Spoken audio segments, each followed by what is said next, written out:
Hoje nós vamos fazer uma mensagem avulsa. Geralmente nós pregamos em série, mas nós vamos começar uma nova série no domingo que vem. Terminamos a segunda parte de Atos domingo passado e vamos começar uma série no próximo domingo. Hoje nós vamos fazer uma mensagem avulsa que não faz parte de nenhuma série específica. Eu estou chamando essa mensagem de hoje de Babilônia, Jerusalém, a nova cidade, analisando o nosso lugar no mundo. E eu quero fazer uma conexão dessa mensagem com o fim de semana que nós estamos vivendo e com algumas coisas que têm acontecido em nosso país, que são apenas reflexo de algo que vem acontecendo com o povo de Deus em toda a história, desde que o mundo é mundo. Então, antes de começar, eu quero lembrar que ontem, não sei se você notou, ontem foi feriado. Notaram? Conseguiram notar que ontem... Porque feriado de sábado é assim, não faz muita diferença, né? A não ser que você trabalhe no sábado ou faça algum curso no sábado. Mas, quer ver, para quem mudou alguma coisa ser feriado ontem? Mudou?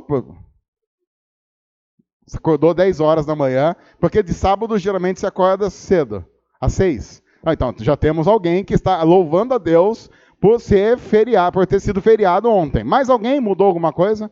Mauro mudou? Porque, tipo, você fez o quê? Olha, falou mal do pastor no começo do culto, Deus estava falando, não vai falar contra o ungido do Senhor desse jeito. Mas assim, a informação de dormir o fim de semana inteiro, tem muita gente pensando assim, mas não é para isso que o fim de semana é feito? Tipo, mas então, quem é que dormiu o fim de semana inteiro? Alguém mais aqui? Agora o pessoal está com vergonha de falar, né? Não? Ok, mas sei lá, tudo bem, mas mudou para o Mauro, quem mais? Porque acho que a maioria de nós, quem é que foi no desfile de 7 de setembro? Desfile. Você foi desfilar com as crianças, ok, alguém, então foi trabalhar. Foi desfilar também, as professoras estão indignadas aqui com o 7 de setembro. Você não trabalha de sábado, vamos dar o nome completo aqui da reclamação, atenção, quem está reclamando é a funcionária, não vou fazer isso. É verdade, os professores ficam loucos, porque 7 de setembro, que era um feriado para ficar em casa, dormindo o fim de semana inteiro, tem que ficar lá. E também estava gostoso, né? Um solzinho agradável. Para desfilar, estava uma delícia. 42 graus na sombra, com sensação de 57, e aquela coisa toda, um clima bem seco, bem gostoso, propício para uma rinite e coisa do tipo. Mas quem mais foi? Alguém mais foi assistir, por exemplo? Meu Deus, como vocês não são patriotas. Que coisa, que horrível isso. Porque se fosse na década de 50 ou 60, ia todo mundo lá. Eu estou falando não porque eu fui, não é? Mas Dorival, meu assessor para assuntos de décadas passadas, falou, Marquito, na década de 50, parava governador, né? Não, Dorival, fizemos essa pesquisa. Dorival que começou a desfilar no 7 de setembro em 1942. Foi o primeiro desfile, tem foto. O Nogueira ia junto, eram amigos de grupo. Estudavam onde? No BFCO, por exemplo. Deve ter você estava onde, Dorival? Só tinha título de curiosidade. Onde? Que é o predecessor, exatamente. É o PAF que depois virou BFCO, onde Juliana estudou e conheceu todo mundo. É incrível que quem anda com a Juliana na rua, o Nando sofre isso. Toda pessoa que a Juliana encontra, toda, ela pode encontrar uma senhora de 95 anos. A senhora, tudo bem com o nome da senhora? Meu nome é Dirce. Estudou no BFCO? Ela, não, nem tinha na minha época. E você vê, o BFCO, como o Dorival entregou a idade agora, ele estudou no PAF, que depois virou BFCO. Virou BFCO em 63. Aí o Dorival falou, não, eu não peguei essa época do BFCO. Para quem não é de Piracicaba, são escolas aqui da cidade. Falando que não é de Piracicaba, não está entendendo nada do que a gente está falando agora. Mas são escolas antigas. E aí o pessoal ia desfilar. Mas agora o pessoal não vai mais, porque a gente chegou numa época em que a gente está com medo. A gente está com medo. Porque se você, por exemplo, e hoje nós vamos tocar algumas feridas, coisa bem propícia nossa, porque se você apoia o governo, você está com medo. Você está com medo de quem não apoia. E se você não apoia, você está com medo de quem apoia. Quem apoia o governo está com medo do pessoal que ficou com raiva porque se apoia o governo. E quem não apoia o governo está com medo de quem apoia o governo porque acha que vai prender você numa cadeira elétrica e torturar você até a morte. E eu estou dizendo isso porque hoje eu vou bater dos dois lados com muita tranquilidade, muito amor no coração, porque, para mim, os últimos anos em nosso país revelam de uma maneira muito clara a profunda idolatria latente no coração humano. João Calvino, um dos principais reformadores da Reforma Protestante, disse, essa é uma das frases mais famosas dele, que o coração humano é uma fábrica de ídolos. E isso é muito verdade. Nós temos a tendência de transformar qualquer coisa num ídolo. Por exemplo, a gente brinca muito aqui, eu brinco muito com o Dorival a questão do time. Eu sou corintiano, o Dorival é palmeirense. Então não tem jeito como a gente não brincar um com o outro. Por exemplo, quando o Corinthians perde, o Dorival fica mandando WhatsApp para mim assim, até 3 horas da manhã. É WhatsApp que não para mais. Não é? O Neto aqui também, tem muitas vítimas aqui. Por exemplo, todas as vezes que o Palmeiras ganha do Corinthians, então, é um inferno. Eu me lembro a última vez que isso aconteceu, o Dorival me marcou no Orkut. Foi a última vez que isso aconteceu. Agora, por que a gente pode brincar assim? Nós podemos brincar assim porque nós temos um limite, que é o limite entre você torcer por um time e você ser fanático pelo time. Porque quando você torce por um time e alguém brinca com você, você devolve a brincadeira. Por exemplo, quando eu digo para o Dorival, o Palmeiras não tem Mundial, ele vai responder dizendo o quê? Não, mas em 1951 o Palmeiras foi campeão mundial. E eu vou dizer o quê? Em 51 nem tinha campeonato mundial. E aí o Dorival vai falar, não, mas eu estudava no PAF, aí eu lembro de ter na tribuna de Piracicaba, sei lá que jornal que tinha naquela época.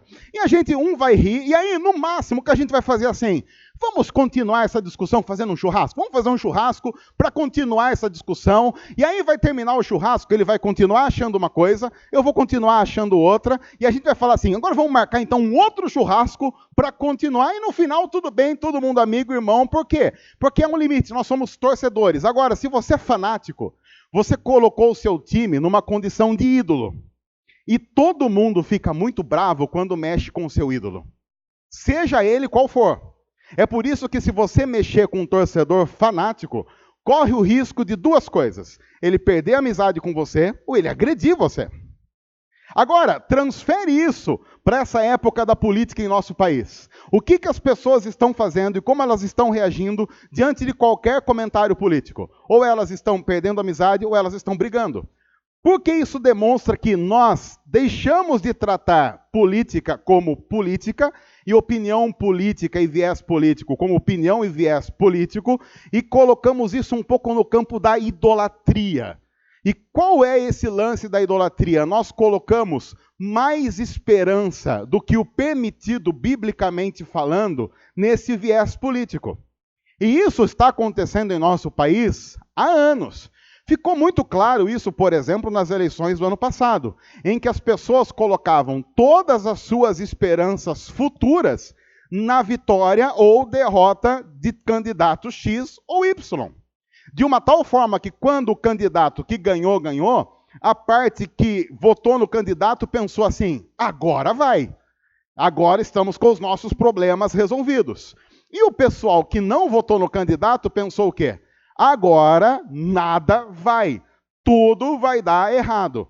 E aí então nós temos de um lado uma torcida, do outro lado a outra torcida, cada um torcendo pelo seu lado e nenhum deles imaginando que, dependendo do que aconteça, os dois vão ser influenciados pelo que acontecer.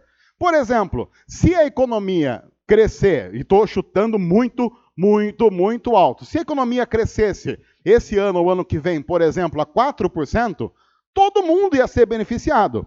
E se ela crescer a menos 5%, que seria um decréscimo e não um crescimento, burro, todo mundo também seria prejudicado. Mas é claro que dos dois lados, e tem idolatria dos dois lados, as pessoas não conseguem entender isso. Por exemplo, se eu dissesse aqui, e eu vou apenas soltar uma frase, que é uma frase comum, e estou apenas soltando, tá ok? Se eu dissesse aqui, por exemplo, olha gente, eu não sei se Jesus ressuscitou mesmo. Eu esperaria que você ficasse indignado de uma tal forma que você ou se levantasse e fosse embora, ou tirasse o microfone da minha mão. Porque eu estaria fazendo uma declaração totalmente contrária a qualquer princípio elementar do cristianismo. Paulo mesmo diz nas Escrituras, se Cristo não ressuscitou, é vã a nossa fé. Mas nós chegamos numa época da igreja que se eu disser, olha, eu acho que Jesus não ressuscitou, um monte de gente vai contemporizar pensando, não, mas o importante é que ele tenha ressuscitado em nossos corações. É aquela história fresca do Natal. Não, Natal é todo dia. Não, não é todo dia. 25 de dezembro e ponto final. Não. Se Natal é todo dia, se eu chegar na sua casa agora, vai ter um peru, vai ter um tender, um chester, alguma coisa assim, não vai ter. Vai ter uva passa caindo do teto? Não vai ter. Então, se eu dissesse, não sei se Jesus ressuscitou, as pessoas iriam contemporizar isso. Mas e se eu dissesse Lula livre? Já doeu, não doeu? Mais do que se Jesus não ressuscitou. Ou se eu dissesse Moro é mito? Já doeu no outro lado. E se eu dissesse Lula livre e depois dissesse Kimof em Curitiba? Doeu mais ou doeu menos do que dizer Jesus não ressuscitou? De acordo com o que o nosso país está vivendo hoje, se eu disser para cristãos que Jesus não ressuscitou, eles vão brigar menos comigo do que se eu fizer uma declaração política contundente para um ou para o outro lado. E isso revela idolatria. E eu estou dizendo isso porque o povo de Deus sempre caiu nesse erro de ver um ou outro lado como a solução definitiva para suas mazelas, se apegar a algumas situações às quais ele não deveria se apegar e vender a sua fé e a sua caminhada por causa disso. Há 3 textos na Bíblia que nós vamos ver hoje. E para você que sabe o quanto eu falo, você deve estar desesperado pensando, meu Deus, ele vai usar 3 textos, hoje vai 3 horas e meia. Os 2 primeiros textos serão rápidos, porque a gente já viu em alguns momentos, e o terceiro a gente vai demorar só um pouquinho mais. E eu gostaria de usar esses 3 textos como um desafio para uma vida cristã, no mundo em que nós estamos vivendo, cheio de disparidades e polaridades de um lado, e polarizações de um lado e de outro, como um desafio para que nós recuperemos a nossa esperança em quem nós devemos ter esperança de verdade. O primeiro texto é o Salmo 137. E deixa eu explicar, o Salmo 137 tem como contexto o exílio do povo de Deus na Babilônia. Só para dizer rapidamente o que é esse exílio. O povo de Deus sai do Egito, ele era escravo, 10 mandamentos, Moisés, aquele filme, ou então a novela da Record, não sei onde você assistiu isso, a maioria dos cristãos assistiram isso, nunca leram na Bíblia, mas assistiram nos filmes e novelas por aí. Então o povo sai lá do Egito, guiado por Moisés, fica 40 anos no deserto e chega na Terra Prometida. Quando ele chega na Terra Prometida, ele continua a pecar que nem um louco. Então Deus constantemente vai dizendo para esse povo, se você continuar pecando desse jeito, eu vou castigar você. Se você continuar pecando e passa geração, vem outra geração, ele continua pecando. E Deus dizendo, olha, você vai ser castigado, você vai ser penalizado pelo seu pecado. Chega uma hora que o limite estoura e então o povo é levado cativo para Babilônia. Como é que isso acontece? O exército babilônico vem, invade Israel, invade Jerusalém e leva todo o povo como escravo, como cativo, lá para a Babilônia. O povo de Deus é tirado da sua terra e levado para lá, onde ele passa 70 anos. Então, os 2 primeiros textos têm como pano de fundo esse cativeiro na Babilônia. O primeiro, que é o Salmo 137, diz assim: junto aos rios da Babilônia, essa é uma expressão do povo. O povo está num salmo declarando como é que ele se sente lá na Babilônia. Junto aos rios da Babilônia, nós nos sentamos e choramos com saudade de Sião. Ali, nos salgueiros, nós penduramos as nossas harpas. Ali, os nossos captores pediam-nos canções, e os nossos opressores exigiam canções alegres, dizendo, cantem para nós uma das canções de Sião. Quais eram as canções de Sião? Eram os louvores que eles entoavam a Deus nos seus cultos. Veja, o pessoal lá da Babilônia, que não conhece a Deus, que não segue a Deus, estava pedindo para esses seguidores de Jeová que eles cantassem uma das músicas de Sião, dizendo, cantem para a gente as canções alegres dos cultos de vocês. E a resposta deles, qual era? Como poderíamos cantar as canções do Senhor numa terra estrangeira? Que a minha mão direita define, ó Jerusalém, se eu me esquecer de ti. Que a língua se me grude ao céu da boca, se eu não me lembrar de ti, e não considerar Jerusalém a minha maior alegria. Por que o povo está dizendo isso? Porque havia um pensamento de que cada Deus era restrito ao seu território.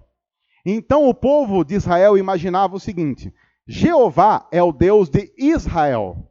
Quando você atravessa a fronteira para um outro país, então Jeová já não está ali na ingerência dele, é um outro Deus que cuida. E então o povo imaginava que Jeová deveria ser adorado e exaltado somente nos limites de Israel. E então eles dizem: nós nunca vamos cantar as canções do Senhor numa terra estrangeira, porque aqui é lugar impuro. Aqui é um lugar em que a gente não tem uma vida totalmente devotada a Deus, como teríamos vivendo, por exemplo, em Israel ou em Jerusalém. Então, se nós nos esquecemos de Jerusalém, que a língua se apegue ao céu da boca, que a nossa boca seque.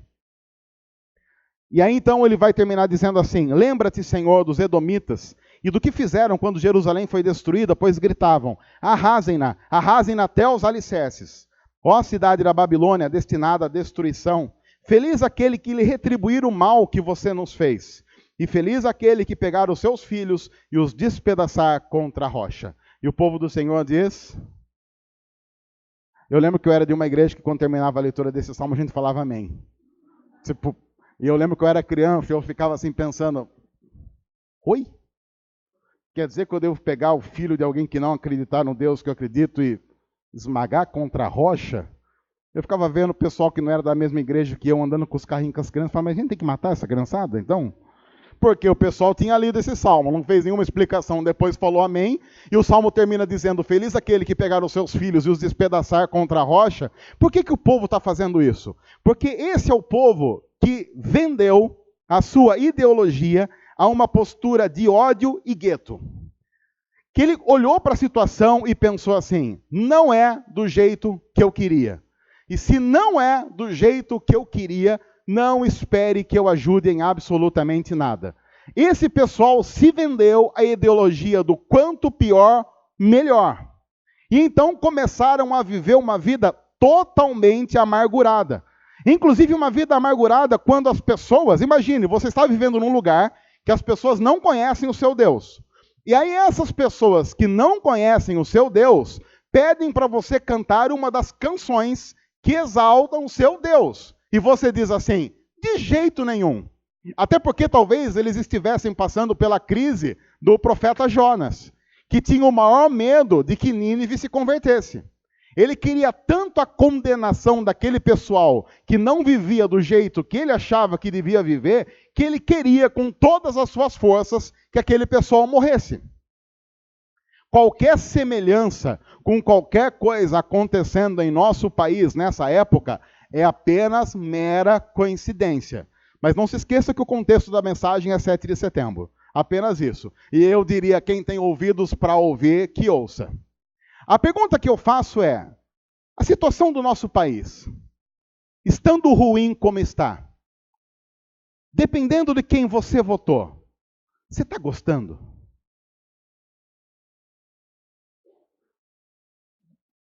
Claro que se você votou no governo, você não está gostando, pela razão de que eu gostaria que estivesse melhor, para poder dizer para quem não votou: viu? Mas se você não votou no governo, você não está gostando porque isso está fazendo mal para seres humanos criados à imagem e semelhança de Deus? Ou você só não está gostando porque está na torcida do contra? De um e de outro lado tem idolatria na jogada. Porque se você achava que esse governo entrando como entrou, as coisas estariam ruins, e você colocou nisso a sua esperança, você colocou esse governo numa idolatria às avessas, mas imaginando que ele irá fazer algo que fugirá inclusive do controle de Deus. E aí você vai viver nesse mundo a amargura de quem está na Babilônia e não consegue nem louvar a Deus na Babilônia, porque na Babilônia só pode acontecer desgraça. O que você quer que aconteça com a Babilônia? Você quer que a Babilônia morra. O que você quer que aconteça com o rei da Babilônia? Você quer que o rei da Babilônia morra, que ele tem um câncer. Você quer que ele tome uma facada e morra. Estou só falando de facada aqui, sei lá, veio na mente agora. E eu quero dizer, e se você está ficando ofendido porque eu estou batendo desse lado, o próximo texto bate no outro, tá bom? Então, só guarde as suas emoções e a sua raiva pro próximo texto. E também, se você está muito feliz de eu estar batendo desse lado, guarde a sua felicidade também. Não fique feliz, não vá, nem poste agora na internet. Porque daí você vai ficar com raiva, vai ter que tirar a postagem depois. Então vamos esperar todo mundo no final. E se você quiser xingar a gente, você procura algum dos presbíteros da igreja. Quais são os perigos dessa postura? O perigo primeiro dessa postura é que a pessoa deixa de ser missional. Por quê? Porque ela não quer que as coisas melhorem. Porque se melhorar, quebra o discurso. Eu fico imaginando o pessoal que votou contra esse governo, quando fala assim, olha, daqui a pouco vai ser revelado, sei lá, taxa de crescimento econômico. E a pessoa fica pensando, menos um. Aí, sei lá, imagine se falassem, imagine. Olha, a economia cresceu 4%. A pessoa pensa, desgraça. Não é possível que está dando certo. Não pode dar certo. Porque eu vou torcer para não dar certo. Não tem jeito. Porque se der certo, cai o meu ídolo desse lado. E eu não quero abrir mão desse ídolo salvador desse lado. Porque, de qualquer forma, na forma como nós estamos trabalhando como país, todo mundo tem um ídolo. Alguns à esquerda, outros à direita. E Jesus? Bom, sei lá, Jesus é aquele que a gente adora no domingo à noite, não é? Mas na segunda-feira quem cuida de nós é um desgraçado qualquer, dependendo do seu lado, ou o seu salvador, dependendo do outro lado. Jesus como salvador é um detalhe de domingo à noite, ou domingo de manhã, dependendo do horário que eu vou cultuar. Ou que tem a ver com umas oraçõezinhas, mas as esperanças ou desesperanças de verdade estão em outras pessoas. Um deles preso em Curitiba e o outro reinando em Brasília. Mas de qualquer forma, de um e de outro lado, você tem ídolo. E os ídolos precisam ser dilacerados no coração de um cristão.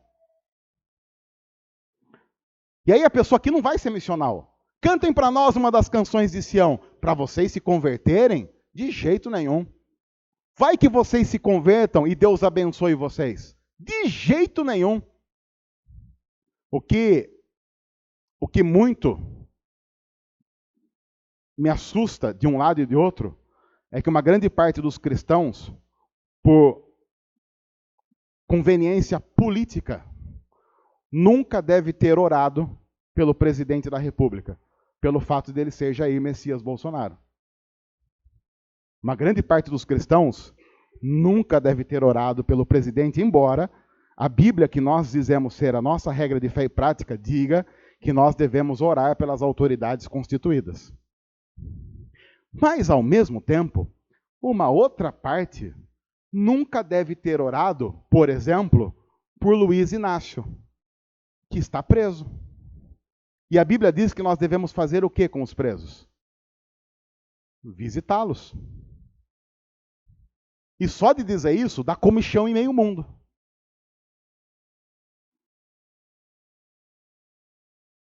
Você já orou por Bolsonaro? Se você é de esquerda? Mas não ore para ele ter um câncer. Ah, Senhor, faz voltar a facada. E que pega agora no coração. Isso não é oração. Mas se você é de direita, você já orou por Lula? Ou você faz parte daqueles que quando, por exemplo, Dona Marisa morreu, você sentiu uma pontinha de... Viu? Olha Deus pesando a mão. Ou quando o neto dele morreu, sei lá. Qualquer coisa. Porque todas essas posturas são posturas que nós temos tomado em nossa vida e que não são posturas legitimadas pela palavra de Deus. E por estarem acima na vida de muitos cristãos da palavra de Deus, se tornaram ídolos, que precisam ser destruídos. Por isso que quem vive a crise do Salmo 137 vai sendo tomado pelo rancor. Fica rancoroso. E ele acaba perdendo a fé. Porque na Babilônia você começa a olhar um monte de desgraça e você pensa assim, Deus não pode estar nesse negócio. Mas tem um outro texto escrito na mesma época e para o mesmo povo, que está em Jeremias 29, que é um texto muito conhecido do profeta Jeremias, que diz assim, é uma carta que vai ser escrita. E o texto começa dizendo, este é o conteúdo da carta que o profeta Jeremias enviou de Jerusalém aos líderes que ainda restavam entre os exilados, aos sacerdotes, profetas e a todo o povo que Nabucodonosor, que era o rei da Babilônia, deportara de Jerusalém para a Babilônia. Aula básica de interpretação de texto. Você tem que fazer algumas perguntas para o texto para interpretá-lo. Então, a pergunta é, quem, onde, quando e por quê? Então, a pergunta que a gente faz para esse texto, quem deportou, quem, de onde para onde? Vamos lá. Quem deportou? Nabucodonosor. Deportou quem? O povo de Israel. De onde para onde? De Israel para a Babilônia. Tá muito claro isso no texto. Olha, Nabucodonosor deportou o povo de Israel do seu território para a Babilônia. Nabucodonosor deportara de Jerusalém para a Babilônia. Isso aconteceu depois que o rei Joaquim e a rainha mãe, os oficiais do Palácio Real, os líderes de Judá e Jerusalém, artesãos, artífices foram sido deportados de Jerusalém para a Babilônia. Ele enviou a carta por intermédio de Eleasa, filho de Safá, e Gemarias, filho de Ilquias, os quais Edequias, rei de Judá, mandou a Nabucodonosor, rei da Babilônia. E a carta dizia o seguinte, agora vem o conteúdo da carta. Assim diz, bom, a partir desse momento, não tem discussão. Porque se eu começasse, por exemplo, a mensagem que eu estou pregando agora, dizendo assim, eu quero começar essa mensagem dizendo, assim diz o Senhor. Bom, primeira coisa, se qualquer pastor começar uma mensagem assim, finge que vai para o banheiro e vai embora. Porque se ele vai tomar a interpretação dele, a palavra dele, como palavra literal de Deus, você não tem mais como discutir o assunto. Porque se você chegar e falar assim, eu não concordo com aquela parte que você falou, mas não fui eu que falei, foi Deus, e com Deus não se discute. No entanto, eu estou dizendo isso porque o profeta Jeremias é um profeta, e ele agora está escrevendo uma carta dizendo assim, gente, o que eu estou escrevendo agora foi algo que Deus disse para mim. Então, quando Deus diz, não tem discussão. Cumpra-se. Assim diz então o Senhor, o Deus de Israel, a todos os exilados que deportei de Jerusalém para a Babilônia. Interpretação de texto. Quem deportou quem, de onde para onde? Vamos lá. E aí? Esse é um daqueles textos que fala assim, olha, a Bíblia tem lá cheio de erros, tá vendo? Porque, não, o texto começa dizendo, vocês estão achando que quem deportou vocês para a Babilônia foi Nabucodonosor. Mas não foi Nabucodonosor. Fui eu. Eu só usei Nabucodonosor como meu instrumento. Aí você vai dizer assim, mas então você está dizendo que Nabucodonosor é um servo do Senhor? Ele é um servo do Senhor indireto. Ele não ama a Deus. Ele não é devoto a Deus. Mas como Deus tem controle sobre todas as coisas, ele também tem controle sobre quem nem tem nada a ver com ele. Você não pode olhar, no entanto, para Nabucodonosor e pensar assim, olha, Nabucodonosor é o enviado do Senhor, porque ele não é um enviado do Senhor. Ele é apenas uma peça sendo usada na história de Deus, porque Deus disse que iria castigar o povo. E aí você já está entendendo onde é que eu estou querendo chegar, partindo para esse lado, eu espero que esteja ficando relativamente claro. Não é porque Nabucodonosor está fazendo alguma coisa que Deus mandou fazer, que você pode dizer que Nabucodonosor é o Messias. Aí não tem jeito, até fica fácil de fazer. Não. Isso foi um jogo de palavras sem querer, mas apareceu aí.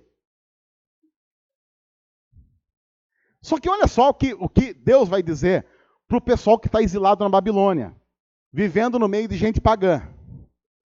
Construam casas e habitem nelas. E é interessante porque quando você vai ver, por exemplo, indicadores econômicos, qual é a primeira área de todo indicador econômico que demonstra a recuperação econômica? Qual é? Construção civil. E olha o que Deus está falando para o povo dele vivendo na Babilônia. Construam casas. É quase Deus dizendo, ajudem a economia da Babilônia, fazendo com que os índices da construção civil melhorem. Aí ele diz, plantem jardins e comam dos seus frutos. Qual é o segundo ponto importante de recuperação da economia? Agricultura. Primeira coisa que Deus diz para o povo: trabalhem com direito à construção civil. Depois trabalhem direito à agricultura. Mexam a economia, melhorem a economia da Babilônia. Mas Deus, gente, quer que Babilônia morra. Azar de vocês. Porque se Babilônia morrer, vocês morrem juntos. Porque veja o que ele vai dizer. Casem-se e tenham filhos e filhas. Constituição de família tem a ver com geração de raízes. Do tipo, casem-se e tenham filhos, porque vocês vão ficar aí. Vocês não estão de passagem aí, vocês vão ficar aí. Escolham mulheres para casar-se com seus filhos e deem as suas filhas em casamento, para que também tenham filhos e filhas. Multipliquem-se e não diminuam. Busquem a prosperidade da cidade para a qual eu os deportei e orem ao Senhor em favor dela, porque a prosperidade de vocês depende da prosperidade dela. Aí você pensa assim, não, mas esse texto é também para quem está achando ruim do governo estar aí. Não. Sabe por quê? Porque o povo fez o que Deus mandou. E eles então construíram casas, plantaram, e a vida na Babilônia ficou boa. Ficou legal a vida na Babilônia. De uma tal forma que eles começaram a enriquecer, a ter estabilidade financeira. Eles começaram a olhar para Nabucodonosor e pensar assim, esse cara não tem nada a ver, se a gente for pensar direito, com a fé que nós temos. Ele dá muita bola fora, ele faz umas pataquadas. Mas ele está ajudando nós.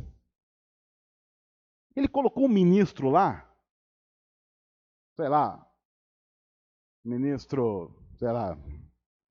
pegar um nome aqui, sei lá, Ilquias Guedes. E esse Ilquias Guedes, ele tem uns planos legais aí. Se der certo o plano de Ilquias Guedes, a gente não passa mais fome. Acaba a fome nesse país.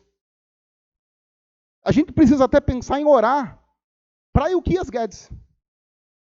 Porque, claro, se o plano de Ilquias Guedes der certo, você nem precisa mais de Deus para colocar comida na sua mesa. Porque você vai viver num país tão bom, mas tão bom, que quando a Nova Jerusalém chegar, você vai falar assim, Ica, tem que morar aí? Porque, claro, todas as esperanças nesse grande renovador dos sonhos, nesse que veio para salvar a humanidade, salvar o nosso país. Enquanto a gente acha isso, esse pessoal todo está jantando a R$1.000.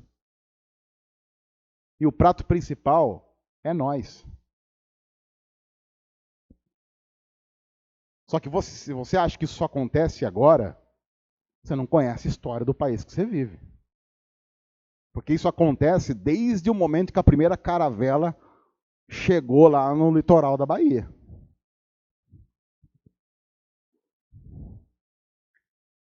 "70 anos depois, um outro rei diz assim para o povo de Israel, agora vocês podem ir embora, eu vou libertar vocês. Quem quiser voltar para Jerusalém para adorar a Deus, pode voltar. E sabe o que aconteceu? Uma grande parte do povo disse assim, não, a gente pode ficar? Se vocês quiserem, podem, vocês já são cidadãos daqui. Vocês têm casa aqui, vocês têm terreno aqui, vocês têm plantação aqui, seus filhos nasceram aqui, seus netos nasceram aqui. Vocês querem ficar? Pode ficar. Mas, se ficar aqui, adora o nosso Deus. A única coisa que vocês vão ter em Israel, que vocês não têm aqui, é o Deus de Israel. Aí eles olharam para eles mesmos e pensaram assim, a gente tem dinheiro, a gente tem comida, a gente tem teto, a gente tem coberta para aquecer no frio, tem churrasqueira gourmet. Quem precisa de Deus? Então uma grande parte simplesmente pensou assim, não vou voltar. Eu vou me tornar um babilônico. No caso, na época, eles iam se tornar persas. Porque ficou bom. Porque chegou 2019 e a gente pensou assim, agora tudo está resolvido. A gente não precisa nem de Deus mais. E se inclusive o pessoal que está no governo falar besteira em nome de Deus, a gente inclusive vai fingir que não viu e não ouviu, porque é conveniente para nós agora. E isso vai fazer inclusive com que aconteça algo fundamental na história da igreja, que é a perda do papel profético. Porque em toda época e em toda a história, a igreja de Jesus sempre teve papel profético contra os desmandos que acontecem no governo de lá e no governo de cá. Uma outra coisa que acontece, para quem olha para esse texto e pensa, a Babilônia até que é legal. Ele perde a missionalidade por acomodação e conforto. Se você fala da volta de Jesus para o pessoal vivendo essa situação, ele diz assim, mas Jesus vai voltar antes de eu casar? Jesus vai voltar antes de eu fazer uma viagem? Porque se Jesus voltar agora, vai atrapalhar tantos planos que a gente tem. E vamos pensar, aqui tá bom. Meu candidato ganhou, deixa eu aproveitar mais um pouco. Esses caras vão começar a entender a compreensão, e vão ter a compreensão da estabilidade política e financeira como suprema vontade e bênção de Deus, o que nunca foi, o que não é e nunca será. Porque você pode ser completamente pobre e totalmente abençoado por Deus. Ninguém está aqui fazendo nenhuma celebração da pobreza e colocando o pobre como o suprassumo da espiritualidade. Mas também a gente não pode colocar o pobre como uma maldição. Porque não é assim que acontece, não é assim que a Bíblia diz que as coisas são. Mas as nossas idolatrias vão sendo construídas para demonstrar isso. E a gente vai se vendendo ao discurso. Mas será que a Bíblia tem uma alternativa a tudo isso? Tem.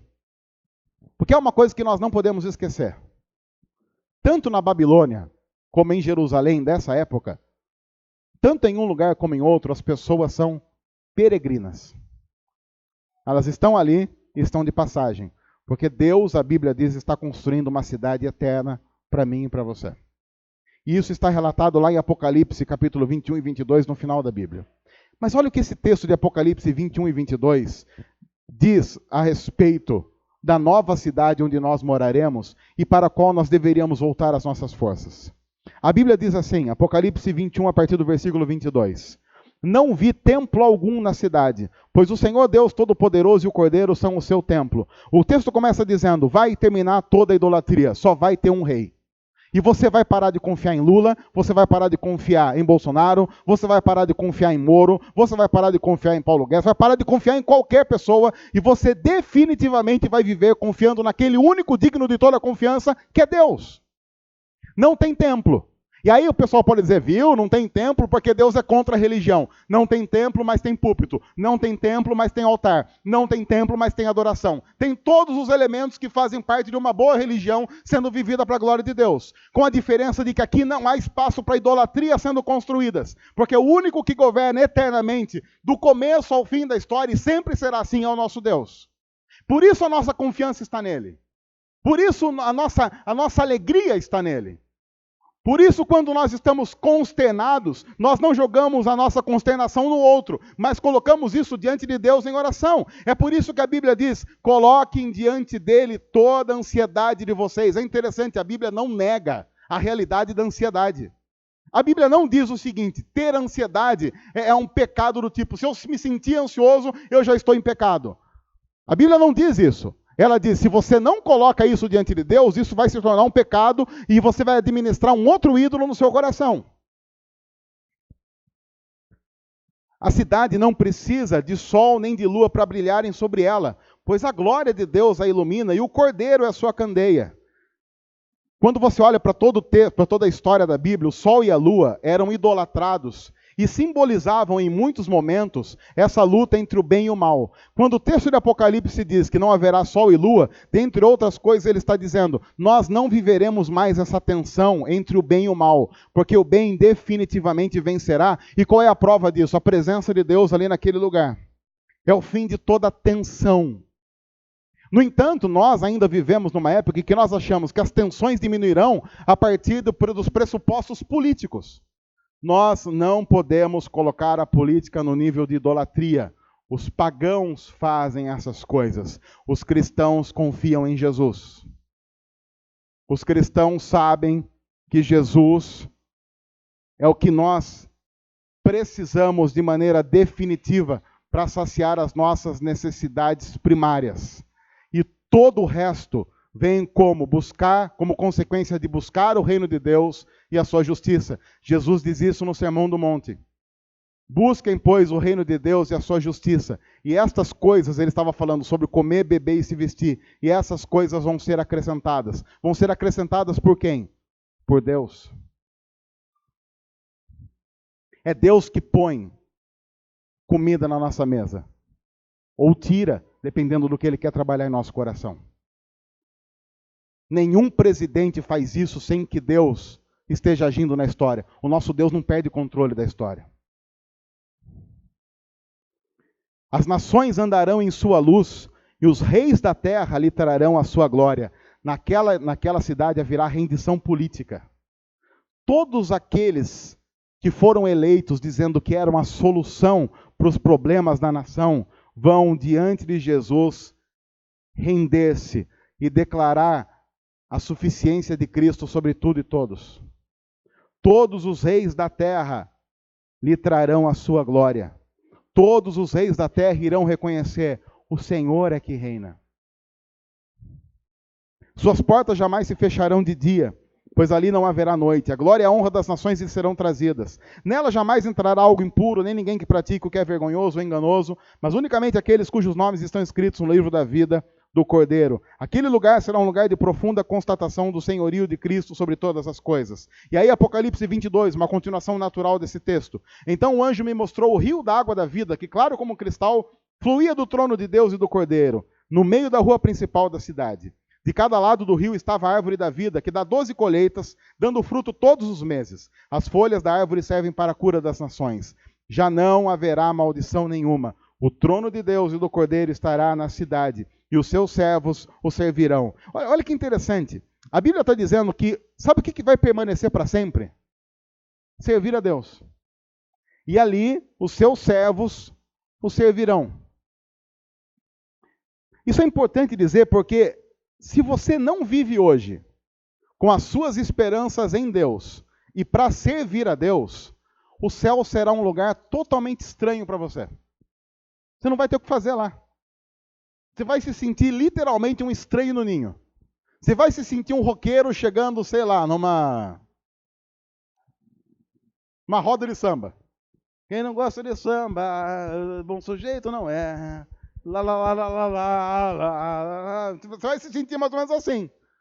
Quando você chega numa festa estranha com gente esquisita e você, sei lá, se sente um peixe fora d'água, qual é a primeira coisa que você quer fazer? Você quer ir embora.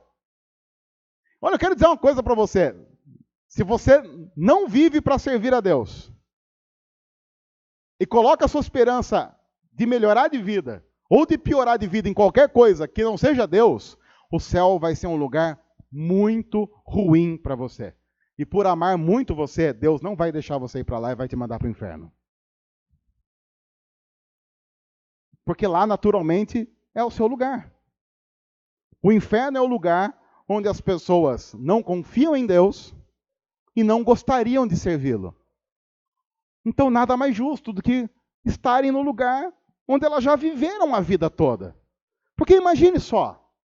Imagine uma vida em que você vive confiando todo dia em poderes políticos estabelecidos. É uma questão de tempo para você ter ansiedade, depressão, úlcera, gastrite, que mais? Enxaqueca. Eu estou falando agora só das que eu tenho, por exemplo. Só das, sei lá, que mais? Diz mais aí algumas dessas frutos. Infarto, esse eu não tive ainda. Isso aí, pelo que eu acho que tá infarto, AVC, quem mais? Que mais aí?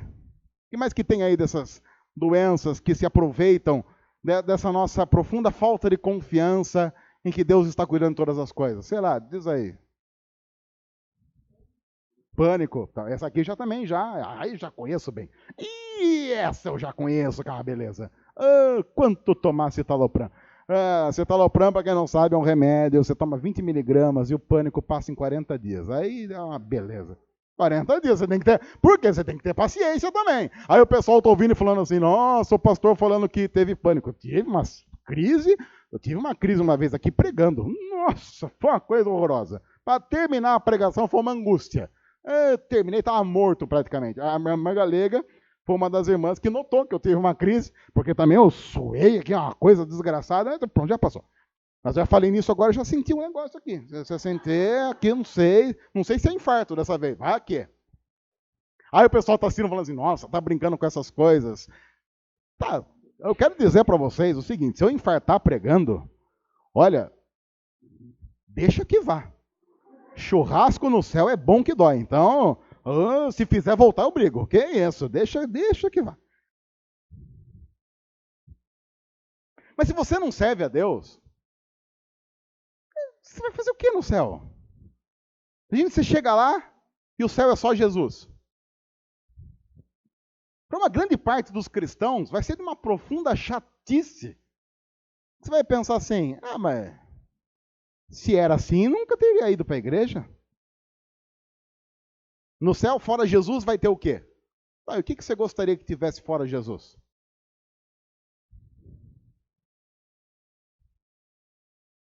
Lula livre? Ou mito? Você não vai ter isso no céu. Só para dar uma dica, se você chegar no céu gritando Lula livre ou mito, São Pedro abre uma fenda debaixo de você, a hora que você olhar, você já está cheirando enxofre.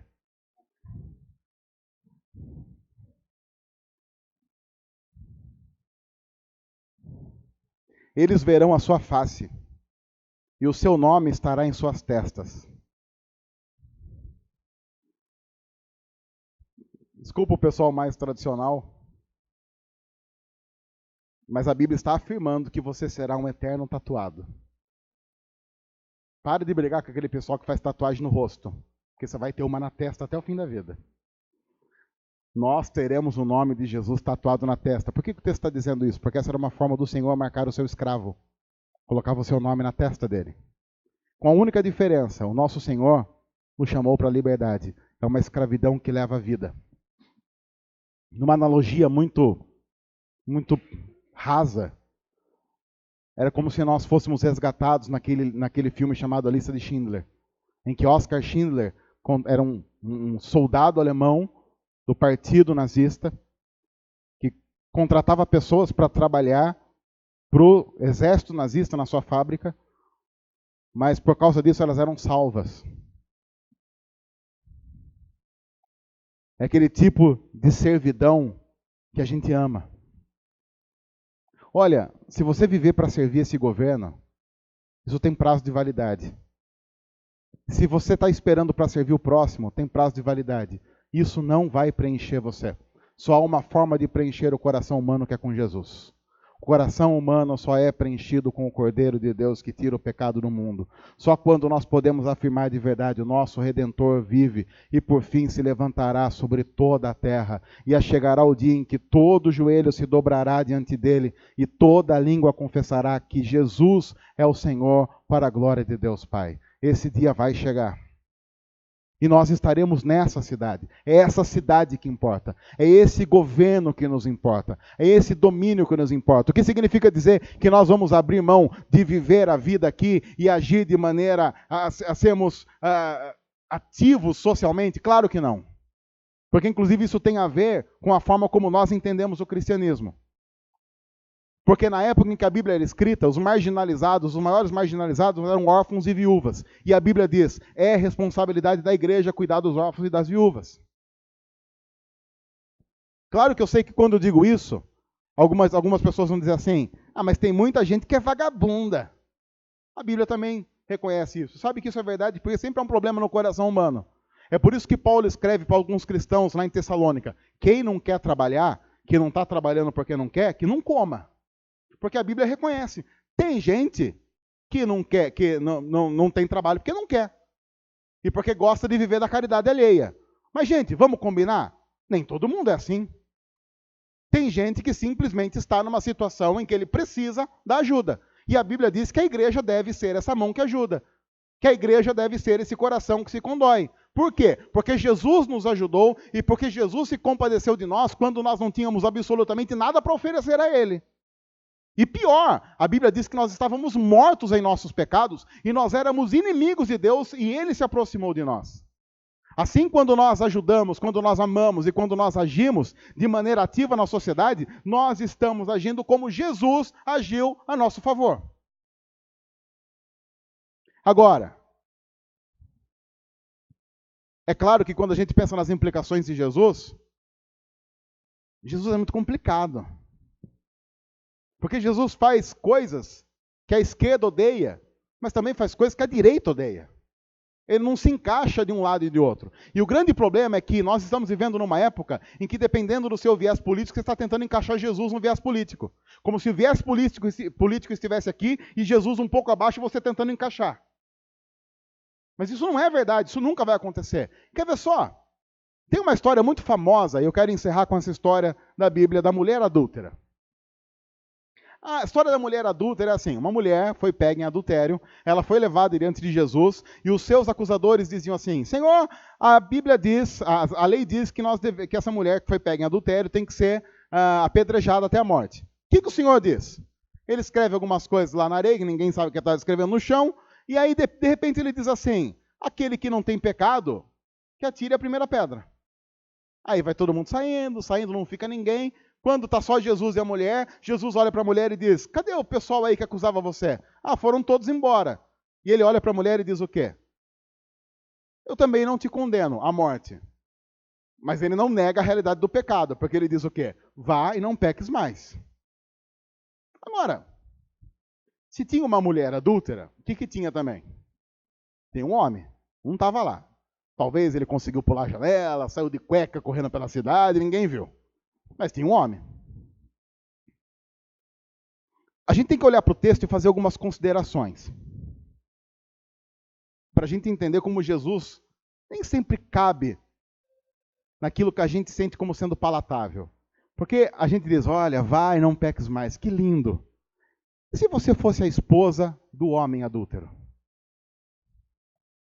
E se você estivesse lá, com uma esposa traída, olhando para a mulher que transou com seu marido, e ouvisse Jesus dizendo para aquela mulher que transou com seu marido, vai, não peques mais. O que você acharia de Jesus?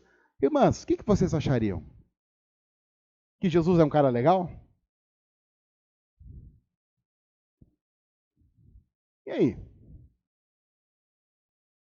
Ou Jesus só é um cara legal quando ele está dentro daquilo que eu estabeleço como sendo algo legal? Imagine Jesus dizendo para a amante do seu marido, vai, não peques mais. E você pensa assim, nenhuma pedrada? Ela vai embora sem marca nenhuma? Essa sem vergonha? E se essa mulher fosse casada? Porque ela pode ser uma mulher adúltera casada. Se ela fosse uma mulher adúltera casada, ela teria um marido. Meu irmão, você que está aqui, se você ouvisse Jesus dizendo para a mulher que traiu você com outro homem, descaradamente, vai, não peques mais. Até porque, quando Jesus diz vai, não peques mais, está dizendo para ela ir para onde? Para onde? Para casa. E aí, meu irmão? Olha que complicado esse Jesus. Ele olhou para sua mulher e falou assim, vai, não peques mais, vá para casa.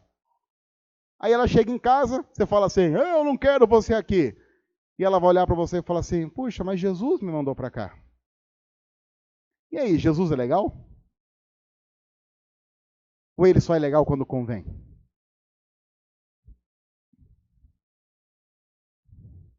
Quem tenta colocar Jesus nesse governo vai se dar muito mal. Porque vai rebaixar Jesus de um tanto. No mesmo tanto de quem tentou colocar Jesus no governo anterior. E de quem tentar colocar Jesus no próximo governo. Porque Jesus já construiu o governo dele, o reino dele, que é a igreja dele e a nova cidade onde nós moraremos para sempre. Lá estão as nossas esperanças. É para isso que nós lutamos. E enquanto não chega essa cidade, nós vamos vivendo aqui como exilados e forasteiros, orando pelo bem da cidade. Não porque a cidade em si é boa, mas porque Deus mandou a gente fazer isso, inclusive para o nosso bem. Tirando do nosso coração o rancor, a amargura e vivendo como seres humanos que aguardam ansiosamente o dia em que os céus se abrirão e Jesus voltará para buscar a igreja dele. E que isso aconteça logo. Maranata, vem Senhor Jesus. Senhor, obrigado por tua palavra, nós louvamos ao Senhor por ela e pedimos que o Senhor nos ajude a viver de maneira digna do chamado que o Senhor tem para nós, em todas as implicações que o Evangelho traz para a nossa vida. É o que nós pedimos em nome de Jesus. Amém. Olá pessoal, tudo bem? Você pode abençoar muito o nosso ministério fazendo o seguinte: se inscrevendo em nosso canal, deixando o seu joinha aqui embaixo, comentando e compartilhando essa mensagem com outros. Vai abençoar muito o que nós temos feito aqui e vai fazer com que outras pessoas possam ser transformadas pelo amor de Jesus através da mensagem do Evangelho. Deus abençoe, obrigado, que Deus cuide de cada um de nós.